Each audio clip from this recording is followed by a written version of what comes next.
What's up, metal and heavy music fans? This is Flight of Icarus from MetalTrenches.com. If you haven't already, please do subscribe to the channel because there's plenty more where this came from. Today I've got another edition of Bands That Changed My Life. And for those of you who are new to this is not a discography review. This is not really a retrospective. It's just me kind of pontificating about a band that really had a big impact on me early on. And today's topic is Meshuggah. Meshuggah was a band that I think I heard a lot about through metal and guitar magazines. This was back when I was actually still getting like subscriptions to my house. Those were good times. Like Guitar World, and there was a specific just like heavy metal oriented one that I was getting to that the name escapes me. But that was kind of just how I was learning about bands at that point. And my friend and I were both getting it, and then we'd kind of talk about which bands we read about and which articles were interesting. And my walls in my bedroom were completely plastered with pages and cutouts from these magazines. And I have a lot of fond memories of that. It's kind of sad that that's not so much a thing anymore. I mean, there are still magazines out there, but I mean, how many of you listening right now actually get a magazine delivered to your house? But anyways, Meshuggah at that time, I believe, was advertising nothing. And I was completely unfamiliar with them, but they definitely caught my eye, especially with, they always had the Meshuggah face with like the extended lower jaw and the teeth exposed, that kind of caveman look. I'm like, okay, a bunch of Swedish guys, what does their music sound like? And so I hopped on over to LimeWire or whichever program I was using at the time, and ended up, nothing was not out yet, and this was still kind of before albums were leaking as much. I mean, they definitely were, but it wasn't kind of as rampant as it is now with like BitTorrents. So I just looked up what did they have already, and probably not surprising for many of you who are familiar with the band, the first song that came up was Future Breed Machine from Destroy, Erase, Improve. And so I'm like, okay, I'm going to check this out. And I still remember hitting play and just having my brain fucking melted. Like, that song is so incredible. I'd never heard anything quite like that before, because you got that eerie, slow, staticky build up, and again, for frame of reference, at this point I'm still listening to like Slipknot is the heaviest thing I've ever heard. Like that's my idea of intense music. Future Breed Machine is a completely different level, and the static fades and you get that almost like high-pitched alarm like sound, and I'm like, what in the...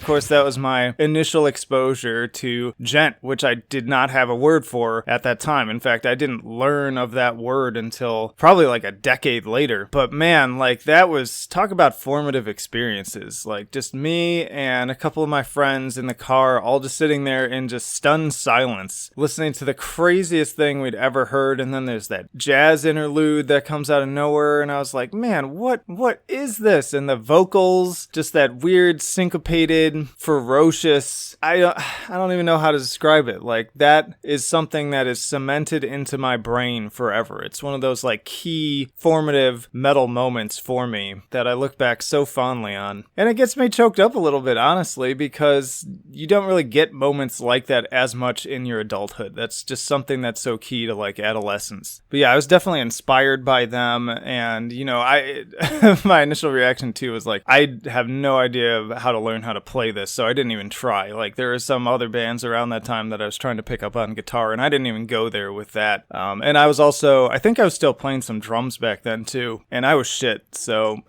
there was no way I was gonna mess around with that. And I started reading about them and started learning about like the whole use of multiple time signatures, and it just was completely foreign to me, and I think that jettisoned me really towards like a lot of new stuff. I think that was one of the first times that I kind of got interested in something that was on the more technical side. And, you know, some people are going to scoff at that and be like, well, a lot of their stuff is still 4/4. But fuck you, man. Like, you go play in 2-time signatures and play on the level that they do. Yeah, they're no artificial brain or anything like that, but still, like, there's something to be said about what they do. And yeah, of course, I ended up picking up Nothing. It's still to this day one of my favorite albums from them. I feel like it's one of their most kind of like varied too. Like, yes, there's that still core Meshuggah sound running through everything, but there's kind of a variety of different pacings, and it's a little bit more atmospheric than some of the other stuff. So many good songs: Rational Gaze, Glints Collide, Spasm. And I remember in college too, I was just trying to fill out the final like credits I needed for just extracurricular type stuff. And so I took a music class, and they were talking about different time signatures, and they wanted us to bring in examples of things that were not in 4/4. And so I brought in a few things. I remember I brought in like a Coheed and Cambria song, I brought in a Radiohead song, and then I brought in Strenga.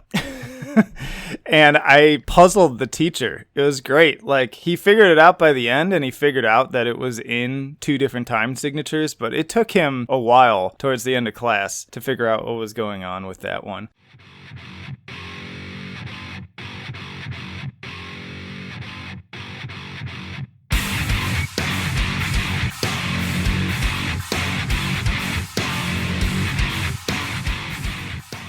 So I spent a lot of time listening to that album through high school, through college. I remember also being really impressed when they dropped the IEP with that 21-minute song. That was something that was relatively new to me besides like kind of Opeth. I had backtracked to Chaosphere. I also picked up Obzin. Combustion and Bleed were 2 more tracks that just completely destroyed me and was like, oh, okay, these guys are still doing stuff. And then I kind of like dropped off with them for a bit, but I did come back around late. I think I didn't hear Kolos till 2015, I want to say. And I thought it was like new too, because like it just popped up in my YouTube as I was like cleaning the apartment. And I was like, oh shit, new Meshuggah. And I got really into it. I was like, oh fuck, this is like, this takes me back. And it really did. Like, I love that album. That is also probably my top 3 Meshuggah albums. I honestly think it may be my personal favorite overall, but the music video for I Am Colossus popped up, and I was like, oh shit, this is awesome. And I think I texted a friend who was like, man, you heard this Meshuggah? And he was like, dude, that came out like 3 years ago. I was like, oh shit.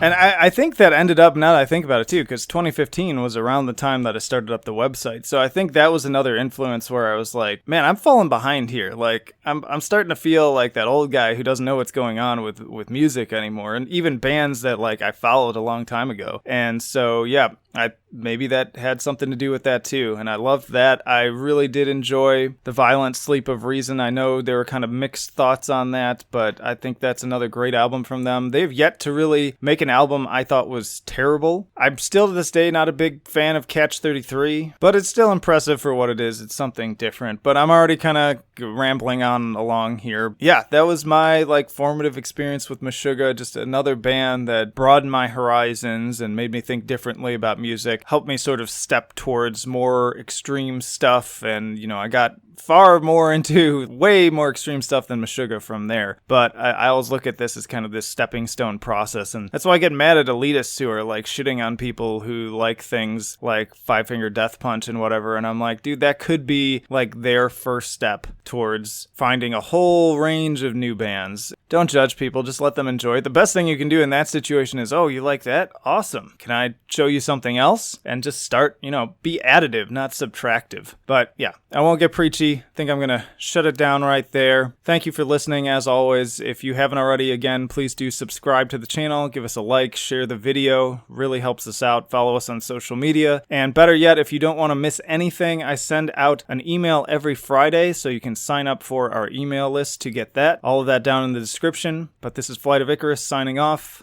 I will see you in the trenches.